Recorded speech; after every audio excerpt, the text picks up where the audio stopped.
We have had, as leaders, a lot of training in the area of diversity, and different schools are at different places with this, but schools have done book studies around different topics and stuff. So I think that we feel lucky here in Rochester that our level of awareness is, I don't think you ever really feel like you're there with this topic, but it's something that we do embrace, we do recognize, and we try to incorporate it certainly in our teaching and in the experiences of our students. As part of our district, we have had quite a bit of diversity training. We started, I don't know if you've ever heard of Glenn Singleton and the work that he has done in the area of courageous conversations.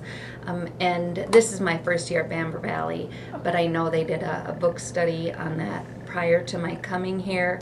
They have watched, there's a video series called The Color of Fear. They have watched those videos too.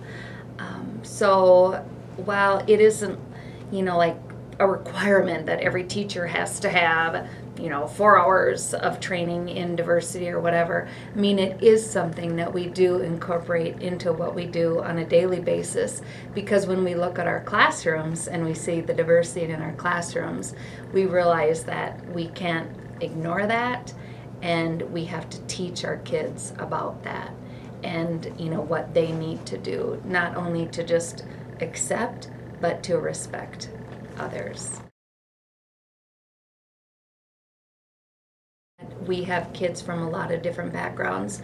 When I take parents on tours of school, or our school, when they're considering, do I want to move to Rochester? Do I want my kids to come to Bamber Valley? I always tell them that I am so glad that we have the diversity that we do here, about 40%, so that our school community is reflective of the community at large. I would not want, any of our kids in Rochester schools to not have that experience.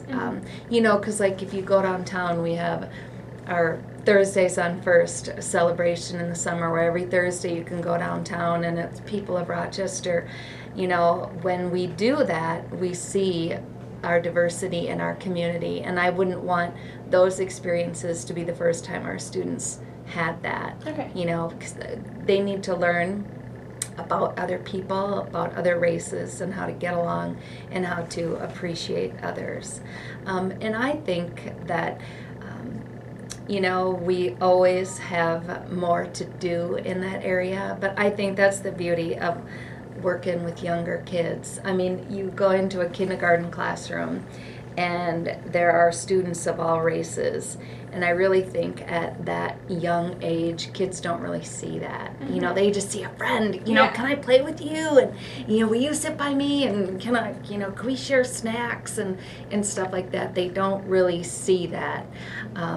So they just get along with everybody, and they don't let race be a deterrent to whether or not they're going to decide whether somebody is their friend or not.